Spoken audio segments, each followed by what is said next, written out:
In today's episode, we have a lot of games that we have to talk about because we're getting famous. So they're giving us review keys and stuff so that we have. Now we're forced to talk about games that we didn't like at all. We have to pretend to like them. No, just kidding, of course. We'll always be as we always have been completely honest and straightforward because that's our style. I'm coming off sarcastic, but yeah, jokes aside, yes, we're going to be honest, of course.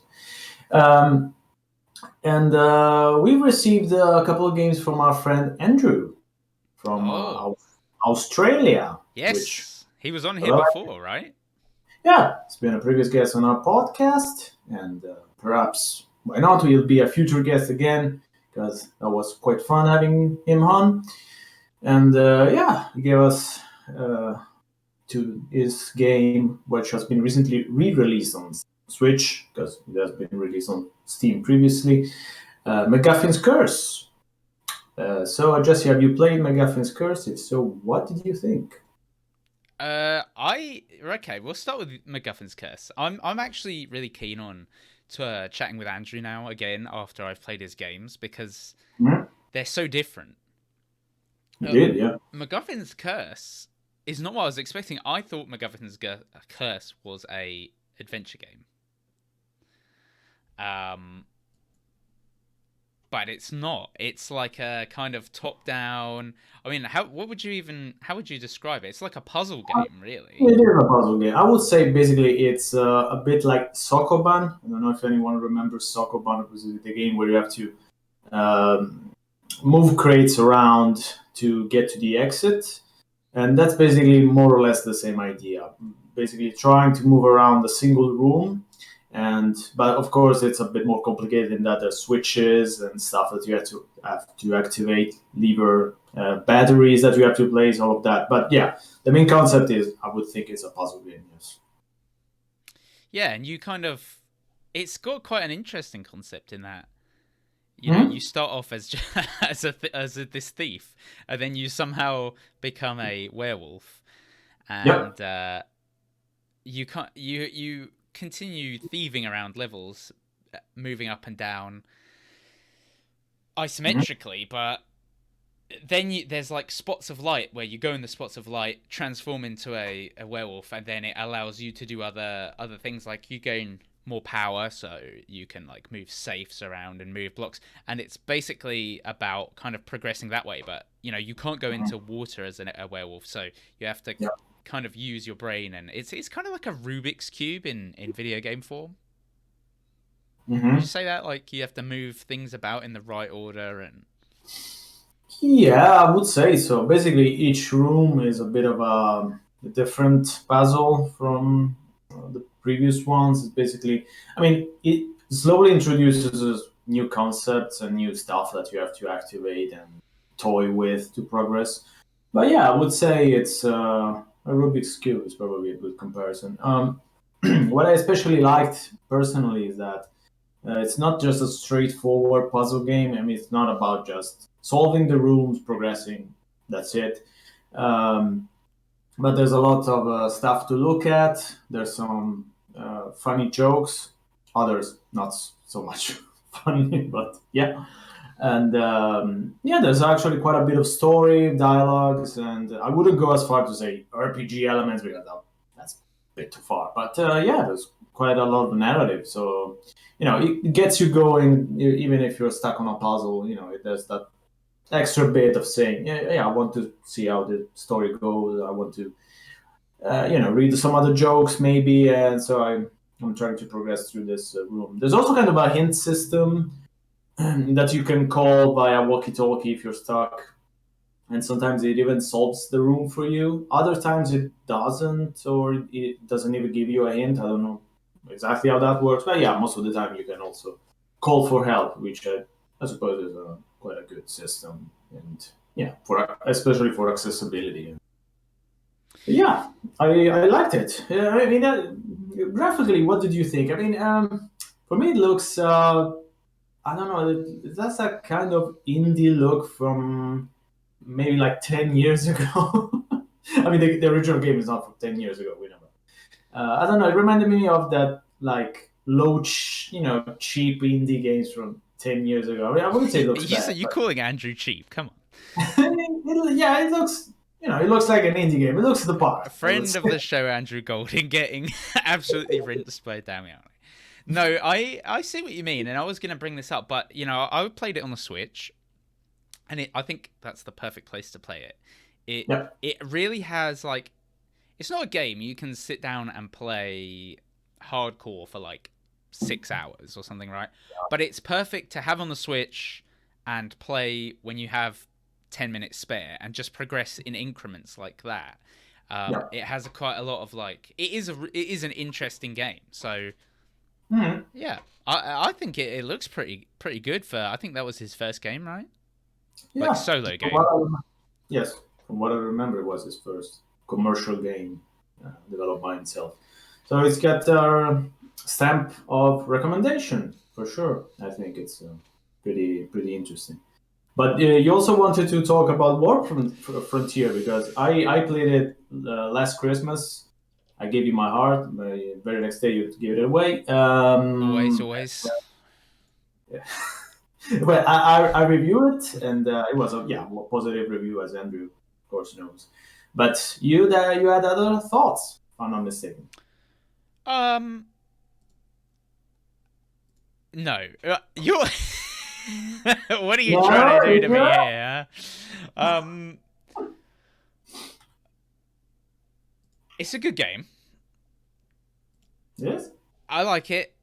I haven't played enough to make a informed decision, but we will obviously keep touching on these as the weeks go on.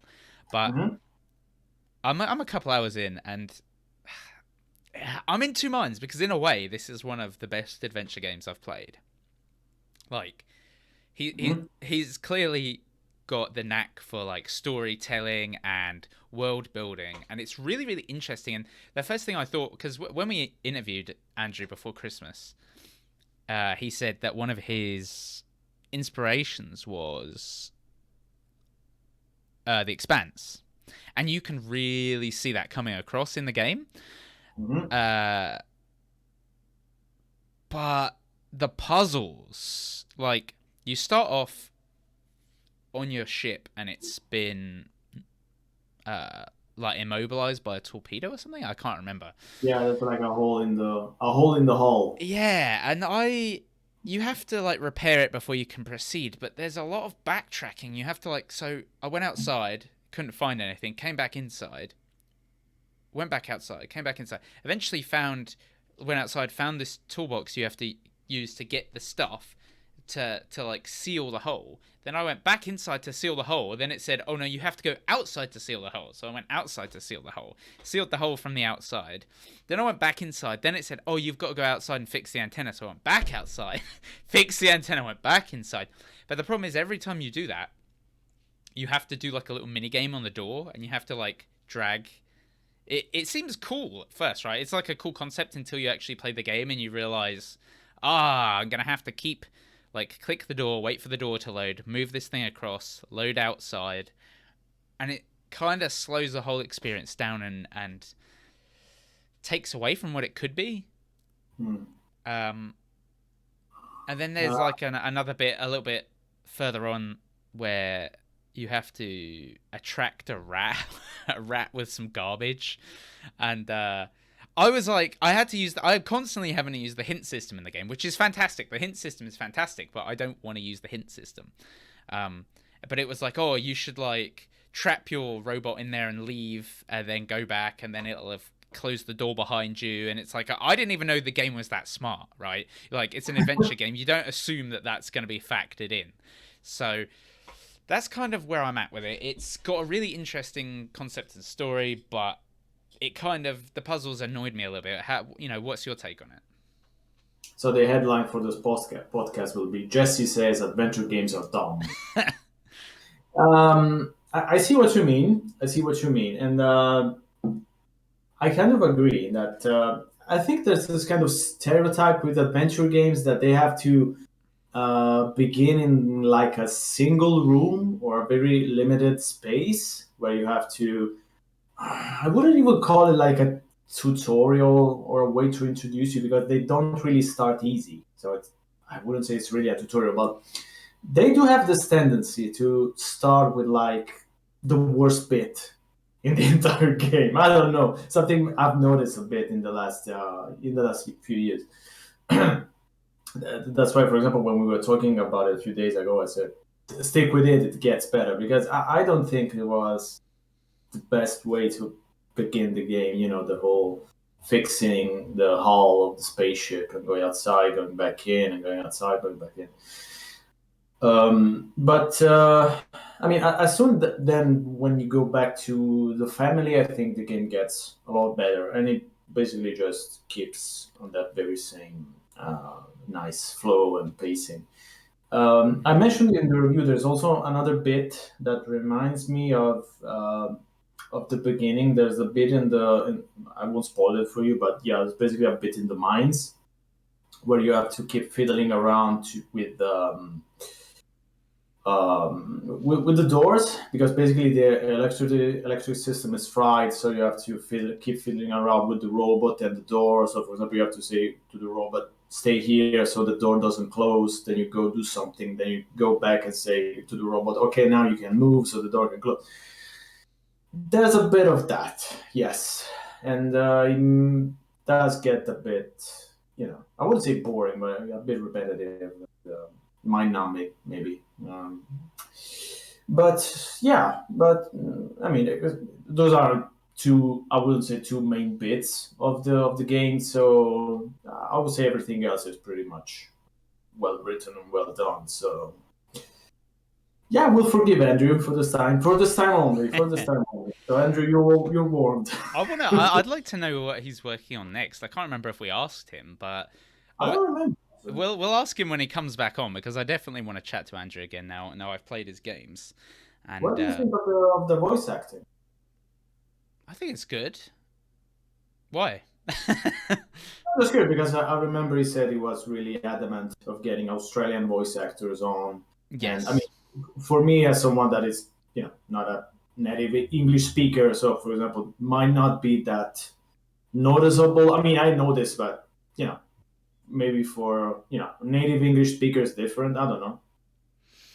Yeah, I mean, you can tell they're Australian straight away, but yeah, I mean, it's good. It's good. I think it's good that he's using lesser represented cultures in there, and I mean, there's no Crocodile Dundees or cork floppy hats and stuff. So yeah, I think it's Yeah, good. yeah. I thought the voice acting was pretty good. I mean, we're talking about indie games where usually with this kind of budget you don't even have voice acting most of the times. Maybe just cut scenes, even if that. So I think it was done also from what I remember Andrew telling us, pretty on the cheap, but pretty well done. I mean, were a couple of instances, you will get to that, where you notice that the person is clearly using a microphone in a room, but they're minor characters, so it's not that big of a deal anyway. But yeah, Yeah, well, um, but it's good considering you have to remember Andrew made this all by himself pretty much. Obviously not the voices. you know, although I do wonder if he voiced what I can't remember if it's the robot. There's one character that sounds like Andrew but with a voice changer. So I wanna. I think he did voice a character. Now I'm not sure if it was a robot, but I do remember his name in the credits. Yeah, I want to find that out. Like, if Andrew, if you watch this, let us know. Um, but yeah, basically, I'm interested to find out what he's up to and what he would do with a bigger budget. And considering this is the work of one man, I mean, I immediately start to think like this is Francisco levels of good adventure game, and Francisco's got application systems behind him, so yeah, I like it. Mm-hmm. What else have you been So, yeah. playing? So there's another game that I got a review key for, which is Ghost on the Shore. And again, you mentioned application systems. Again, it's been published by application systems. And Ghost on the Shore is what we roughly call walking sim. in that you're moving around in first person, exploring this island. And yeah, there's not really much in the way of puzzles or anything like that. You're basically just exploring, interacting with items, and uh, as the title might reveal, it's clearly a ghost story, but I wouldn't say it's really a horror story. It's more a drama, I would say. So if anyone is scared, don't be scared. Oh, good. Oh, good. That's me. There's no jump scares or anything. I Yeah. mean, there's still ghosts, so it might be a little eerie, but yeah, there's nothing like woo. I mean, I've been really interested in this. Application Systems gave me a code as well, but I haven't got around to playing it yet. I've been too busy with Andrew's games, but I'm actually really interested. This seems like my sort of thing. It looks like Firewatch. I mean, is it like Firewatch type thing? Uh, Probably not. That I didn't like Firewatch, but I liked Ghost on the Shore. So I guess. No. Oh no, this is bad. But no, we're not getting into Firewatch. Come on, let's stay focused. But yeah, I mean, the main bit is that there's something similar to Firewatch in that you have this constant back and forth between two characters, and one is the main character, and the other is someone that you can see, which in this case, of course, is a ghost. And yeah, on that actually, I do have something that I didn't like. There were a couple of instances where, I mean, the premise, of course, is that there's this woman that wants to leave everything behind, so she gets on a ship and on a boat rather than ship. Oh, I want to explore. I want to leave everything behind. Blah blah blah. And yeah, basically she's almost shipwrecked on this island, and then of course she gets this ghost as a companion, and she explores the island and discovers the story, blah blah blah. So that's the main bit. So of course at the start our character is afraid, obviously, but I never understood if she was afraid or annoyed. She constantly goes at the start a bit back and forth between being afraid and annoyed. Then she does something else. She goes a bit back and forth between being annoyed and glad that the ghost is there. So that's something I didn't really understand. Maybe it was probably the voice acting, and that maybe the actors got some of the lines mixed up or something. I don't know. But yeah, basically it came across like she was annoyed at one point, and like 30 seconds later, she was like, "Oh, I'm so glad you're here." What? Oh. Pick one. But okay, it's no big deal anyway. It was just a little complaint that I had. But yeah, the story is it's pretty long. I mean, it's not a long game, but the story is pretty detailed. There's lots of stuff that you might want to look at. In that, I liked that each tiny detail that you find on the island, like a recipe, a book, pictures, anything tells a story, reconnects to the story of this community, of this small community of people that were living on this island. And it's very well done in that. I really like the way it tells like a connected narrative, and it's not easy to tell this kind of connected story. In this is different from Firewatch. I mean, Firewatch was more like a personal narrative, but yeah, there was something else as well. But this is more in the same like 5-6 hours. It does a bit more. So kudos to the devs, because I think they did a good job. And yeah, it's basically a very interesting walking simulator. Of course, I don't mean negative, nothing negative by the term walking simulator. And yeah, this is definitely one that might appeal to everyone that likes narrative games and first-person exploration. And graphics are also kind of nice, and they run pretty well on my old PC. And yeah, I gets my stamp of recommendation for sure. I I'm liked it. yeah, I'm definitely going to check this out and report back, and maybe we could talk a little bit more because it looks really good. Like, it really looks good. I thought this before they even, talked about giving codes out for it. I didn't even know it was an application systems game.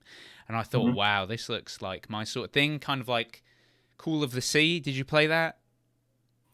No, I don't think so, but I know what you. Yes. Yeah, just like you say, a walking simulator. I know that term's a little bit, can be used as a derisive thing, and it's quite contentious. But I mean, there's no other way to really describe these games.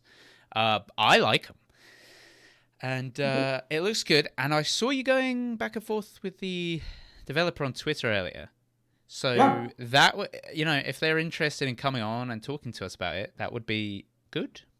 definitely. If they want I to would come on, love. because yeah, I'd love to pick their brain. Yeah, same here. I would love to talk to them, and I promised I would talk about it, and I did. And one last bit I wanted to say about Ghost on the Shore, that it reminds me of an indie game I played a couple of years ago, which I don't know if you played, which was called I Am Dead. Ah, that's another one I wanted to play and haven't got around to playing. Yeah, it strikes some similar chords to Ghost on the Shore. I Am Dead. The premise is a little different in that you're already a ghost, so that thing is kind of bad. And this is maybe less dramatic overall. I would say a bit more humorous, and the gameplay is more like kind of hidden objects thing. That you have this mechanics. Sorry, that you have to like go through objects, like for example cupboard or yeah, everything that you can find, you can basically see across like a tree, anything, to find certain things in the world and to progress through the story and all. So it's kind of different, but yeah, there's still a bit of exploration, moving around, and yes, it's kind of similar. So also graphically, it's vaguely similar as well. So it's what weird that I was reminded of exactly a game that wasn't similar in gameplay mechanics, but again, was starring a ghost basically as the main character. That was a weird connection, but yeah, that's just my brain firing on all cylinders. Yeah. What else? What else have you been playing? Because I have something I have to shit on in a while. Oh no. Well, I've been playing some other stuff. I've been playing a lot of Switch. I've been playing a lot of Disco Elysium, and I know you want to shit on that as well.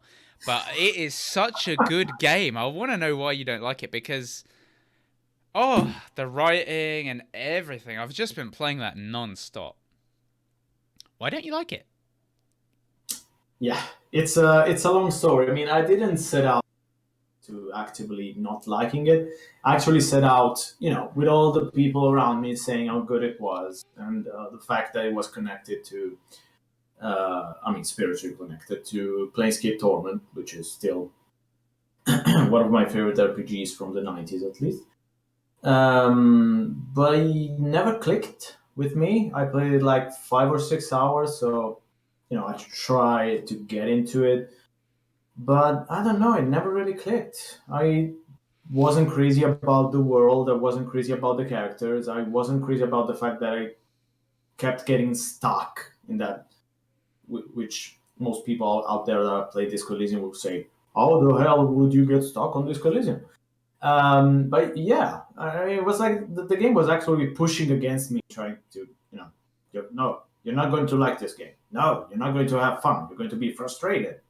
So at the end, I had to give up. And I'm sorry. I mean, I actually would like to say that I like Disco Elysium, but I can't for the moment. But I will try again for sure.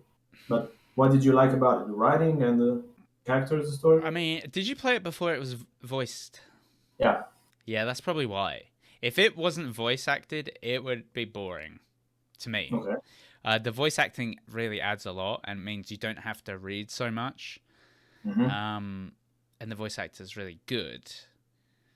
I just I find the story compelling. I'm not really one for a lot of visual novels, or well, it just depends. Like when you write all day for a living, it's I just don't want to read and write anymore at night. But um, I don't know. It's just all connected, and I like that however you kind of start crafting your characters, the way they kind of go, and like you just end up being this absolute nut job. and you really can just go crazy. But I know what you're saying. I mean, I held off for a long time because I thought, oh, this game's not got voice acting, and I don't know. I'm always wary of games that people hype up too much. So yeah, I mean, I think it's good, really good game. Maybe it is a bit overhyped. Though. I wouldn't say best game ever created, or anything, but it's up there with like good games. You should try at least. But I'm gonna continue because I've just remembered I finished the first Phoenix Wright game. Oh, finally. Yeah, that last case takes forever.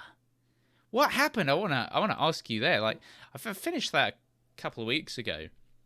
That last case that just introduces all these wacky characters, like a cowboy cop and stuff. And I thought, like, has Phoenix been like knocked out and he's in a coma or something, and this is all imaginary? But no, that it all turns out to be real. I mean, the credits roll, then you get this extra case that takes you like 15 hours or some crazy number, and I'm like, what? And then it finished. I don't have the energy to go on to Phoenix Wright 2. Yeah, that's sad. Yes, I think we talked about this in the last episode. And yeah, but I hadn't completed it at that point. Okay, but well, I basically I was originally a bonus episode that they made for the DS, and so they were trying to justify the fact that people would have to buy the game again. I mean, in the West, it hadn't been released though. Okay, but in Japan, they had to give a reason for people to actually buy the game again from the Game Boy Advance because it was basically the same game just with touch controls. So to entice people to actually buy the first game again, they put in this extra episode. So they made it. I would guess they made it extra long for that reason. To be there's a new extra case, a lot of gameplay, and so everyone was like, "So going and so they bought it. But yeah, I would say it does disrupt the flow of the game a bit because the first Phoenix Wright ends on a very conclusive note, and kind of closure with everyone, and then all of a sudden, everything happens again, and then all these new characters come in, and they won't be, of course, mentioned again in the Phoenix Wright 2 and 3. So, sorry that I'm spoiling that. They won't be. They won't be back in, of course, in Phoenix 2 and 3 because those were already written. Yeah, that's what I was gonna ask you. Like, I hope the 2 and 3 don't carry on that style. That last case is just weird. No, luckily not. So, but those characters will be back in future Phoenix games. Those released after, but we don't talk about those games. Never. Okay, so do you want to do some shitting? Yeah, I can't wait. So, some years ago, I played this game by this Italian developer that was called The Town of Light. The game, not the developer. Right.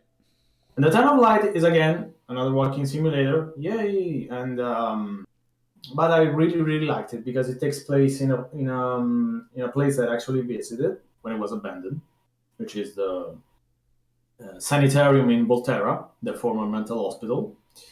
And it's a really harrowing place even to visit today, which is abandoned. Maybe more, but I wouldn't know. I wouldn't know, of course. So yeah, basically the developers went there and did all this research about how mental health patients were being treated in the 40s, 50s. And yeah, of course, they were treated horribly and basically tortured with all this kind of experimental treatment. I think that they did a good job with that game. It was their first game, and I think they wrote a story that mixes fiction and reality pretty well. And at the end of the day, at least you can say that you've learned some things. I mean, you might not like the game, but you know what's going on. So that's something. That's educational, at least. As much as you say the game was shit, you can say, it was education. With their new game that has just been released today, 24th, is Martha is Dead. Is this the same developer? I did not know this. Yep. Martha is Dead is basically The same idea as the Town of Light, which Oh is something that no. I hadn't realized at all from the marketing. I thought it was going to be like a thriller, horror of sorts, and it is, but it actually has basically the same objective in that, again, it stars a woman, a girl, okay, with mental health issues in the 40s in Italy. Voila, we're back again. Oh no. I mean, Volterra gets actually mentioned No. more than once. So I don't know if they were trying to connect the games or what, but I don't see why that was necessary. But okay. So anyway, Martha is Dead is again another walking simulator. What a surprise! And but here's the problem that when Martha is Dead does the walking simulator bits, it's fine. It works. It's okay. As soon as he tries to do something else to actually introduce gameplay, it fucking falls flat on his face. So I tweeted about this a few days ago. Okay. The telegraph puzzle. So at one point, if you spoilers, but yeah, this is not even a story bit, so it's Hey, I wanna play this game. almost like an extra bit. You're asked if you want to help the partisans in Italy or if you want to keep quiet. So basically, you want to to help the partisans against the fascists, of course. So that's that's a choice I would say most people would go to. And if you want to help the partisans, you have to use telegraph. And by use, I mean really use a telegraph. So you're basically like clicking the mouse, if you're playing on PC, clicking the mouse to do Morse code. And, I mean, some people might say, yeah, this is interesting. But the main problem is that the way the game does it, in that it shows you a incomprehensible Morse scheme, which I don't know why it couldn't just use, the normal Morse scheme with the letters and the codes that you have to do to do the letters. No, it shows you a fucking incomprehensible Morse scheme, which sense it has. So in the end, I had to actually, play like this. Say, oh yeah, this is A, click click. So this is C, click click, which is basically the opposite of being immersive. You're basically just going back and forth between your phone or alt tabbing. I don't know. Yeah, it's an incomprehensible decision. And also that telegraph bit grinds everything to a halt. You have to send a telegraph, then you get one back, then you send them one again, then you go do something, you come back, and there's another telegraph, and there's like 8 telegraph messages. And isn't that enough? I mean, 2 or 3 wasn't those enough? So it grinds everything to a halt. All the story, because yeah, the story is you're trying to find out who killed your sister. That's the gist. That's the gist of the And I'm story. guessing that's Martha. She's Good dead? guess. She's dead?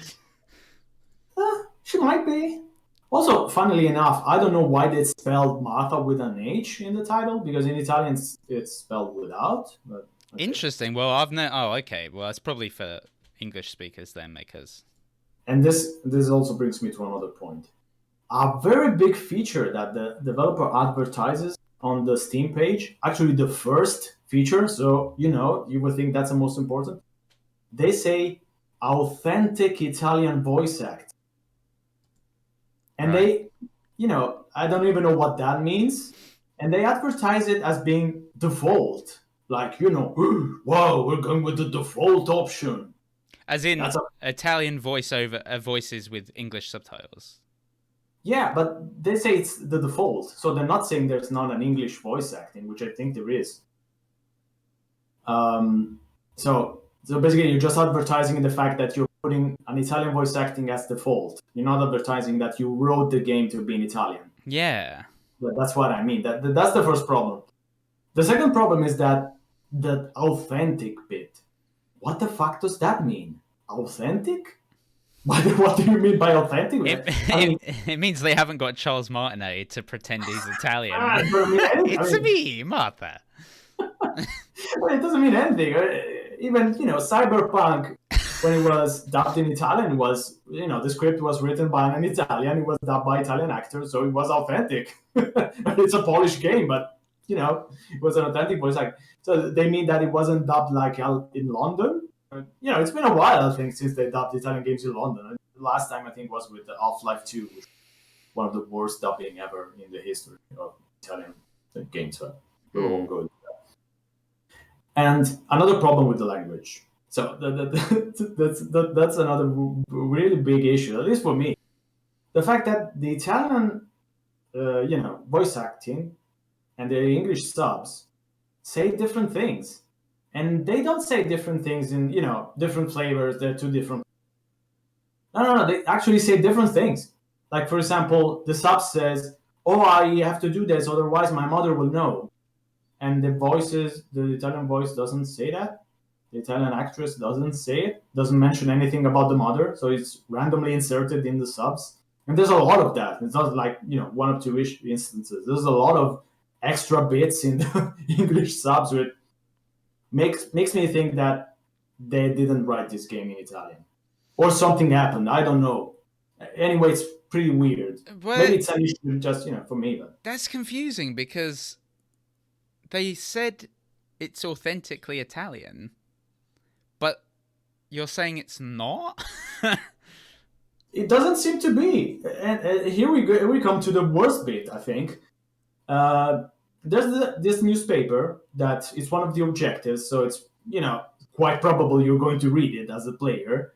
And the newspaper is mixed in Italian and English. Like it has some articles in Italian, titled in Italian, and the articles that you want to click on, that the voice will read, are in English.